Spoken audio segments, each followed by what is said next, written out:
Number 5. The Anguish Man. The tale of this rather disturbing-looking painting is strange and steeped in mystery, but every scant piece of information we have on it is more unsettling than the last. The painting of a featureless man who seems to be screaming was apparently painted by a deeply troubled artist who mixed his own blood with his paints in an effort to get the right shade of red. Not long after completing it, the artist took his own life, and the painting found its way into a woman's care. She kept it for many years, but claimed that once she put the painting up, her and her family began to see a dark, shadowy figure roaming about their house. At night, they would hear strange sounds like footsteps and crying. The woman took the painting down and kept it locked in her attic for 25 years until she died, leaving the painting to its current caretaker, Sean Robinson. Sean had been warned by his grandmother that the painting was haunted, but he thought little of it. Robinson kept the painting in his basement for about a decade before rediscovering it and putting it up. Once again, the family began seeing the dark, shadowy figure roaming the halls and hearing the sound of weeping and moaning during the night. Sean began leaving a camera on by the painting to try and get evidence of its paranormal nature, and upon reviewing the footage, heard some odd noises and saw evidence of doors opening and closing seemingly by themselves, and the painting falling over onto the ground. As time went on, the activity became more and more intense, with his wife seeing a strange mist and an unseen force pushing his son down the stairs. Things went from bad to worse when guests who came to see the painting began reporting intense and sudden nosebleeds. Sean takes the painting out from time to time to show it to paranormal investigators and television programs who want to hear his story,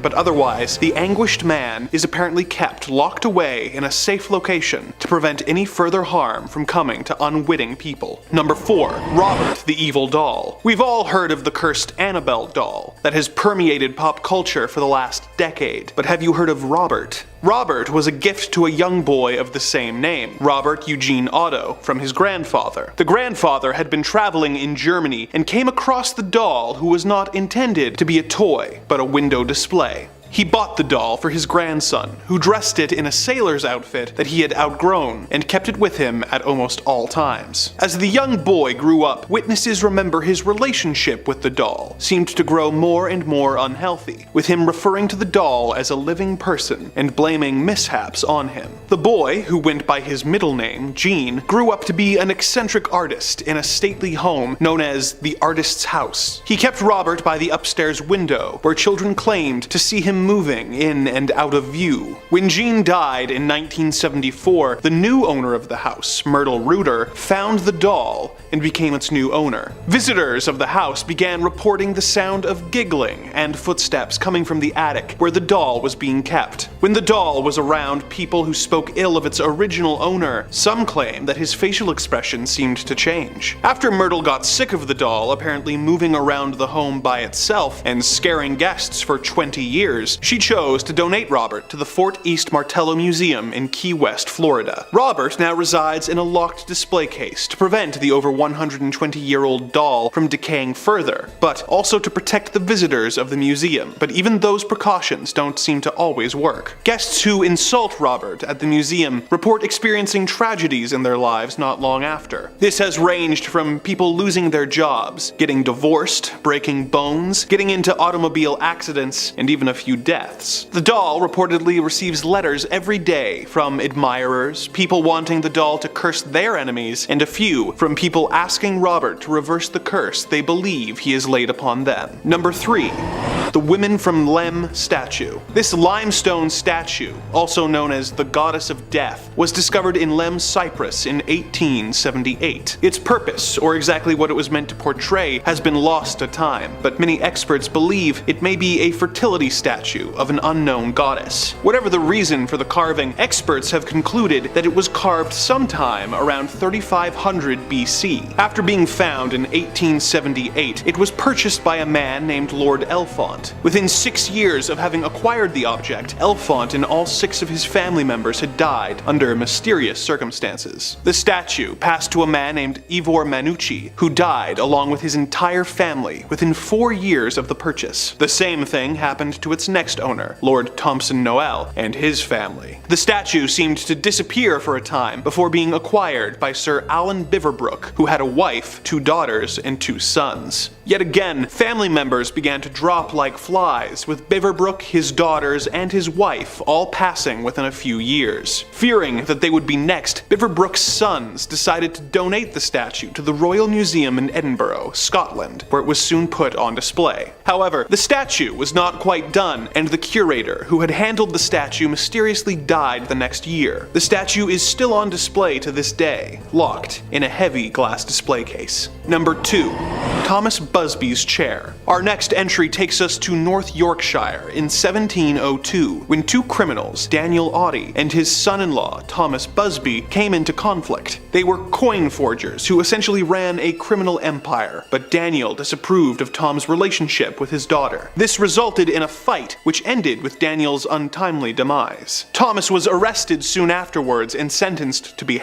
There is some variation in what happened next. Some versions of the tale say that Thomas was arrested at his favorite pub, and others say he was allowed back into the bar for his last drink before his death. Whatever the case, before being taken away, he told the other patrons of the pub, "May sudden death come to anyone who dare sit in my chair." He was then taken away and as the local historian and poet William Grange described it, the bones of the poor wretch who had committed murder to fester in the sunshine and blow in the tempest until they fell piecemeal to earth, and tradition yet tells tales of night wanderers being terrified when passing the dreaded spot. While Thomas began apparently haunting the spot across from the inn where his remains were displayed, the curse he laid on the chair began taking effect. Over the years, many brave souls sat on the chair to prove they were not afraid and paid the price. In 1894, a chimney sweep sat in the chair and was found the next day hanging next to where Busby had been displayed. In 1967, 2 Air Force pilots sat in the chair as a joke, but when they were driving home that night, they crashed into a tree and did not survive. A few years later, a builder sat in the chair and fell off a roof later that same night. Not long after, a cleaner fell into the chair after slipping while mopping the floor and died of a brain tumor soon after. In 1978, the owner of the now renamed Busby Stoop Inn decided that too many deaths had occurred and donated the chair to the Thirsk Museum. Although they didn't technically lock the chair away, they did hang the chair on the wall, 5 feet off the ground, to prevent anyone from sitting on it and receiving Busby's fatal curse. Number 1. The Bassano Vase. Although it has fallen out of favor now, for centuries, a common gift given to brides on the day of their weddings were intricate ornate vases. Our next tale begins in the 15th century Italy and spans over 500 years. Legend says that on the day of her wedding, a bride in a village near Napoli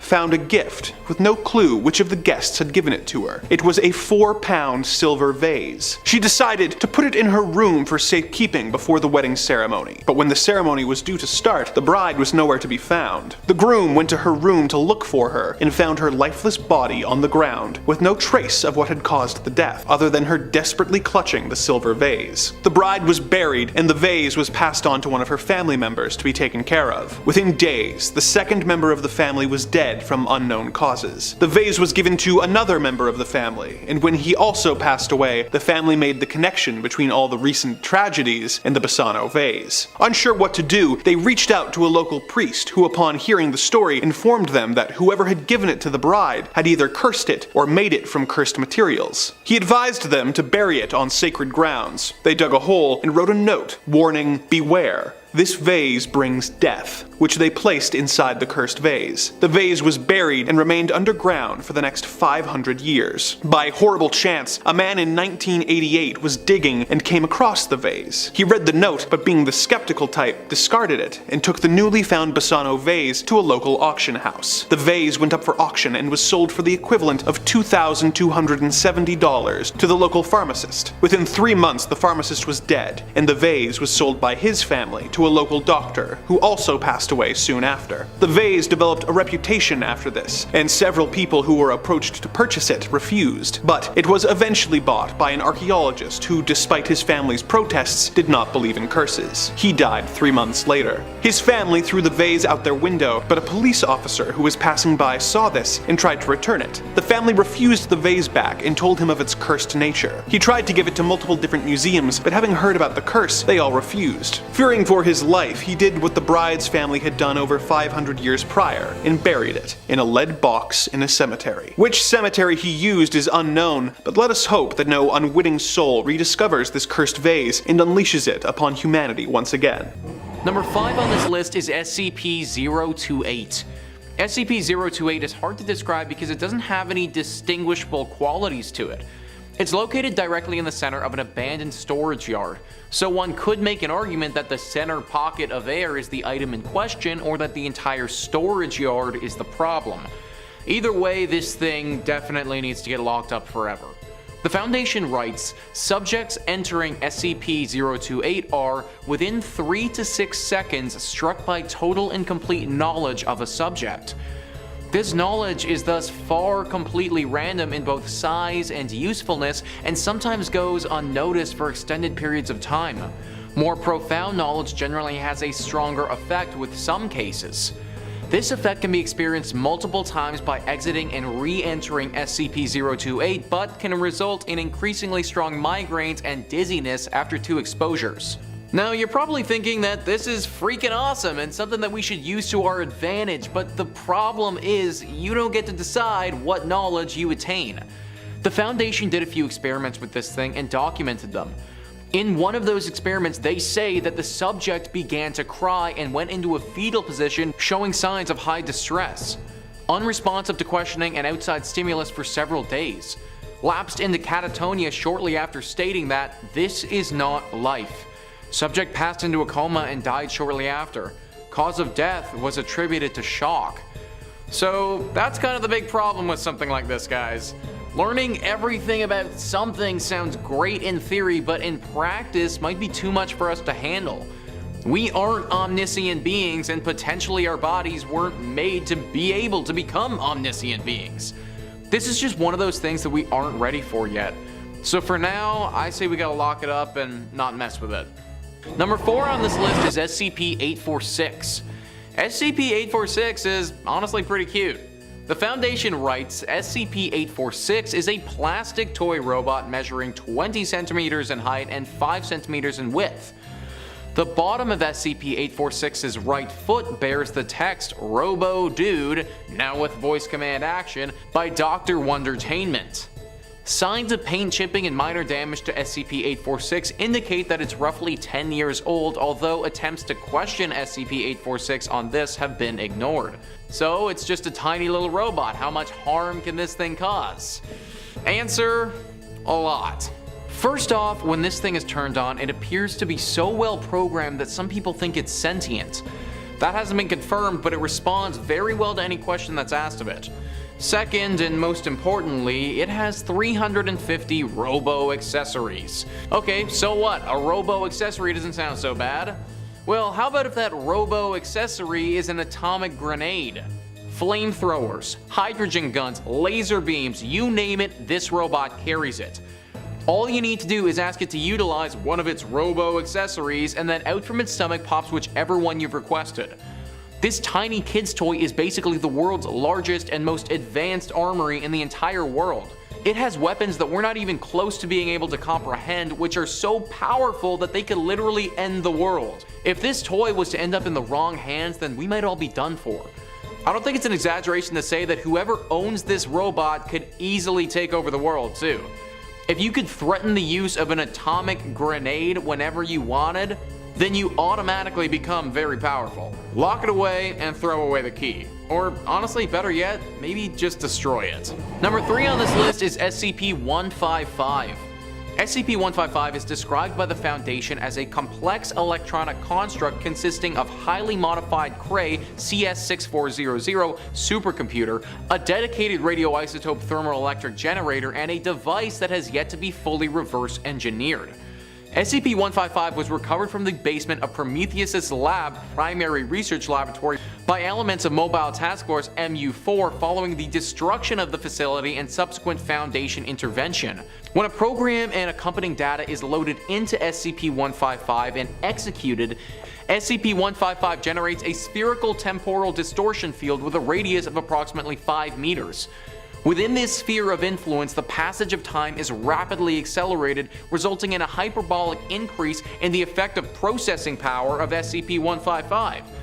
Execution begins slowly as the processing hardware of SCP-155 is dated, but its effective processing power approaches infinity after approximately 8 minutes and 14 seconds of execution. From fragments of documentation recovered by Prometheus's lab, SCP-155 was used to perform massive calculation jobs that would have taken months, if not years, of processing time with conventional computing devices.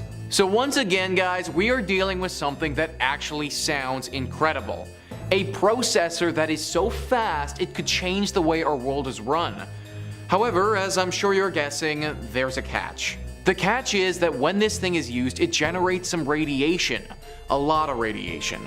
The longer it processes, the more radiation is generated, and this can reach incredibly dangerous levels. It's even thought that if this thing was left processing for too long, then we could cause some world-ending scenarios. A processor that is so fast and smart, but also capable of totally changing our world's climate and killing all of us in the process. As tempting as it would be to use this thing and advance tons of stuff, it just isn't worth the risk. At the end of the day, our planet is the most important thing that we have.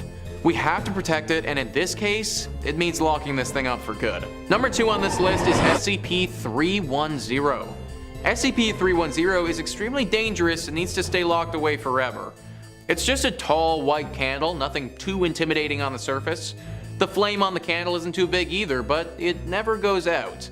Unless it's immersed in water or some other substance to inhibit the flame, this flame will always go. Even if you put it in water and then take it out, the flame will immediately reappear as if it was always there and never went out at all. This isn't too dangerous, just don't burn yourself on the candle. The problem is how this flame interacts with other flammable objects. The Foundation writes, any flammable or semi-flammable substance which comes into contact with SCP-310 becomes ignited with a slow-spreading fire. Unlike the flame of SCP-310, this fire cannot be extinguished by any known means other than exhausting its fuel supply. Experiments have shown that the fire will continue to burn even in a vacuum, underwater, in a nitrogen-saturated environment, under intense airflow, in a refrigerated environment, encased in a fire retardant covering, or any combination of the above. Only total consumption of all flammable material in contact with the flames will result in them becoming extinguished. Therefore, in the case of accidental ignition, especially of personnel, separating the lit section from the rest of the object as soon as possible is the only way to preserve the rest of the exposed object. So that means that once something gets lit with this flame, it's not going to stop until it's completely destroyed. Think about how horrible that could be to society. You could burn down entire cities, maybe even countries to the ground with this one tiny little candle. Obviously, for this reason, it needs to be locked up forever, preferably in some water containment facility to prevent any accidents from potentially taking place. Number 1 on this list is SCP-173. Guys, I hate this SCP so much. Just researching it gave me shivers. The Foundation says that it is constructed from concrete and rebar with traces of Krylon brand spray paint. SCP-173 is animate and extremely hostile. The object cannot move while within a direct line of sight. Line of sight must not be broken at any time with SCP-173. Personnel assigned to enter container are instructed to alert one another before blinking. Object is reported to attack by snapping the neck at the base of the skull or by strangulation. In the event of an attack, personnel are to observe Class 4 hazardous object containment procedures. They also go on to say that this thing excretes this reddish-brown liquid, which is apparently a mixture of feces and blood. So first off, this thing is absolutely disgusting. It literally sweats bloody poop and also looks like something picked straight out of hell. Second, the way it kills you is just terrifying. You literally can't ever stop looking directly at it. Directly at this gross creature that wants to murder you. If you blink, you die. If you lose focus for 1 second and you look anywhere else, you die. Honestly, I don't think that this thing needs to be locked up at all, it just needs to be flat out destroyed. If it was up to me, then I'd take SCP-310, the candle that we just talked about, and light this thing on fire so the only thing it can do is burn to death. There's no reason why we should keep this thing around. The only thing it's capable of doing is stinking up a room and killing people.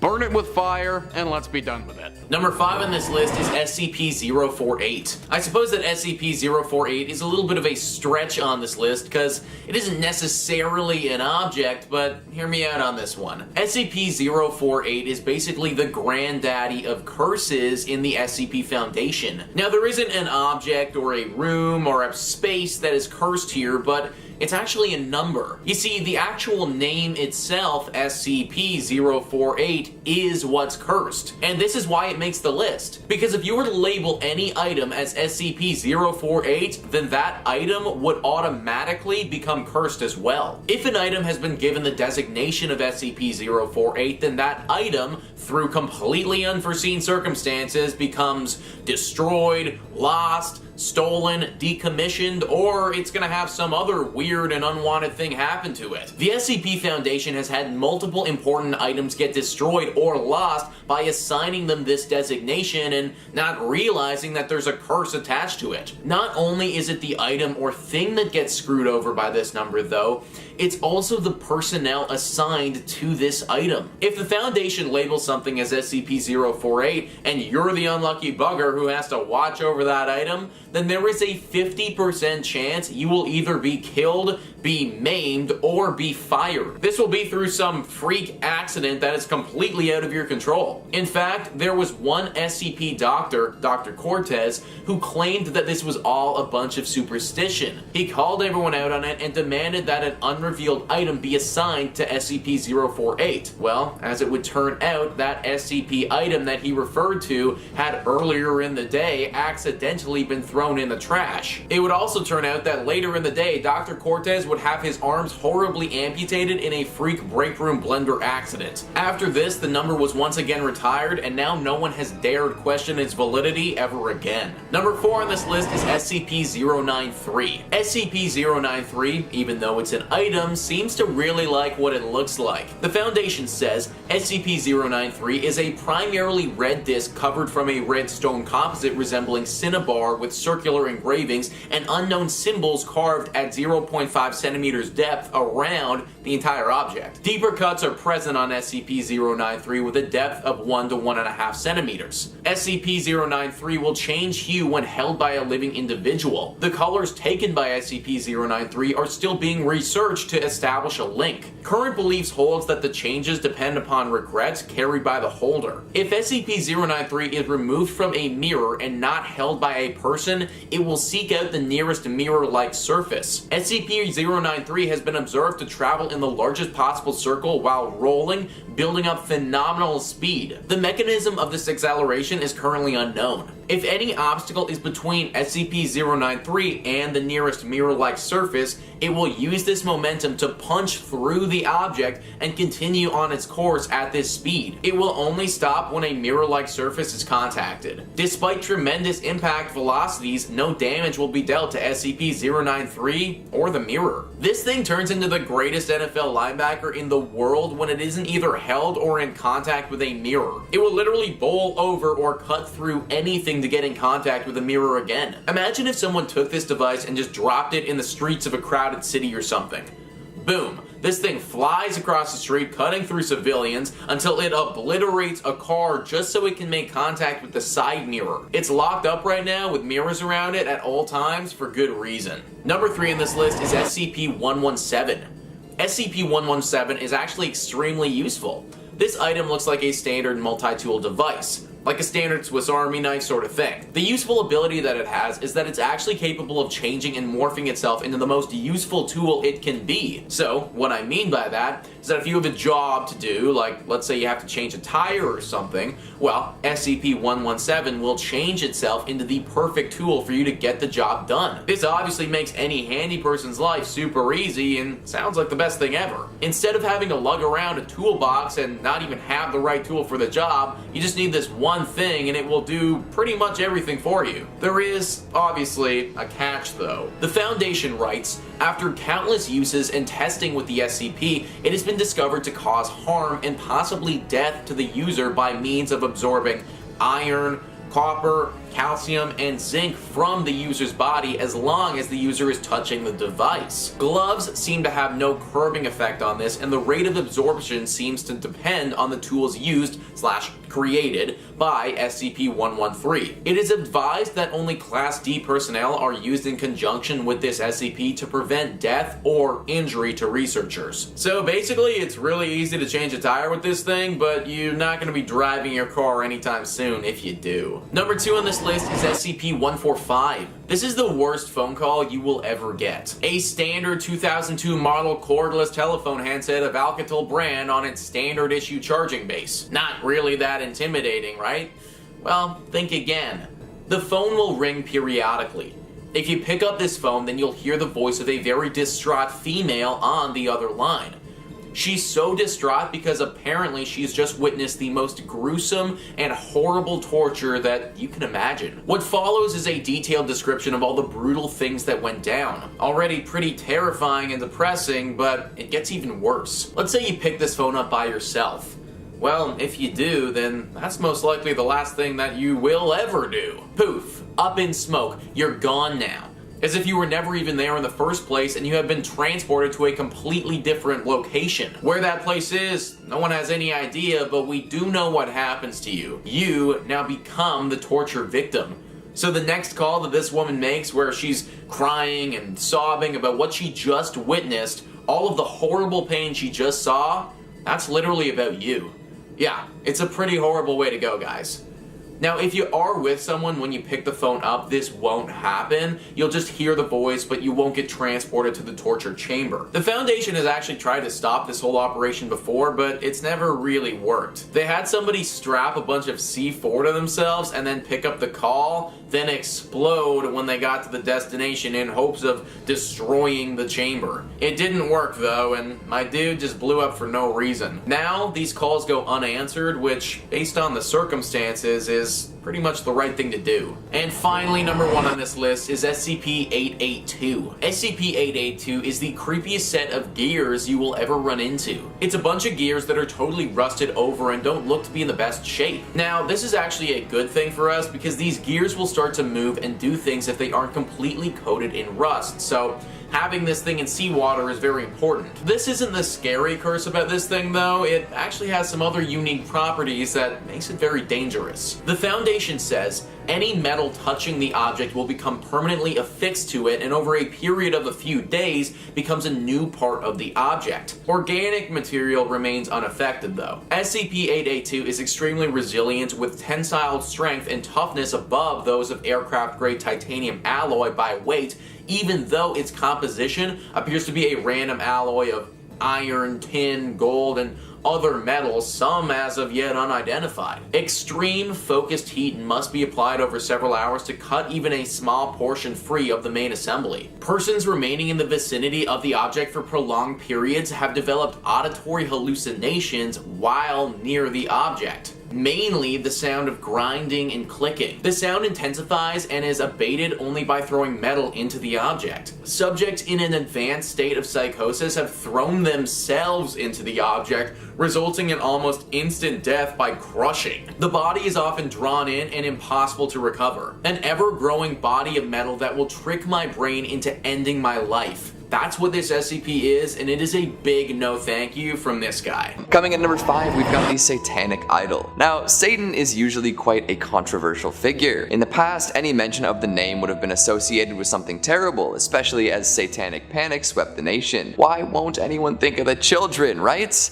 We love to assign weird moral values to stuff to ensure our political weight can be thrown around, but I'm getting off topic. These days, the jury is out on Satan. Many folks love the guy and worship him as ardently as anyone else would worship their deities. Some say he's a more forgiving figure than plenty of other gods and demigods. However, this idol doesn't seem to be associated with that end of the satanic spectrum. This one comes from the bowels of hell and brings with it misfortune and terror, or so they say. Let's take a look at this interesting oddity. With a misshapen, horned head, piercing blue eyes, and a strange, unnaturally slim body, this doesn't necessarily look like the powerful demon most folks would assume is Satan. Artists can take liberties with the things they create, so don't write it off simply based on its looks. Apparently, a young hunter had been scavenging through the woods in Connecticut when he stumbled upon this cursed idol. He didn't really know what to do with it, but he took it along just as well. Soon after coming into possession of this horned artifact, he ran into an old man in dark robes, one telling tales of doom and horror. This, of course, spooked the hunter, who discussed this interaction with his friends. Eventually, after some sleepless nights and anxiety, he was put in contact with the Warrens, who came by to evaluate the idol. They deemed it haunted indeed and took it off the poor guy's hands. I'm sure he was very glad to be free of it. Ed and Lorraine strapped the devil thing in and brought it back to their museum, where it still remains. So if you ever get a hankering for some devil worship, or really want to look into some Gollum-esque blue eyes, you know where to go. Just be careful. That cloaked man in the woods is said to have been a worshipper of Satan, using the idol in dark and terrible rituals. I'm sure it's safe in the museum, but who knows. Coming in number 4, we've got the toy monkey. What is it about old school toys that makes them so creepy? Like, at some point in history, every single toy maker decided it was time to stop making them look that way and move on to much cuter, cuddlier, cooler, and overall less frightening things. Maybe tastes changed, or folks just collectively woke up to the fact that they were letting their kids play with nightmare objects, but regardless of the reason, I'm glad we've left these designs in the past. Dredging up these figures makes for some good spooky times though, right? Take this toy monkey for example. Would you buy your kids something like this these days? I'd wager no, and for good reason. Not only is it unsettling to look at, plenty of similar monkeys have been featured in the spookiest of scenes across Hollywood, but there's a lot of dark energy imbued in this particular monkey. The one at the Warrens Museum is said to carry a terrible curse. Hell, it was even featured in Annabelle Comes Home. So what does a little monkey have to do to earn such a reputation? Well, this one seems to stalk people, torment them,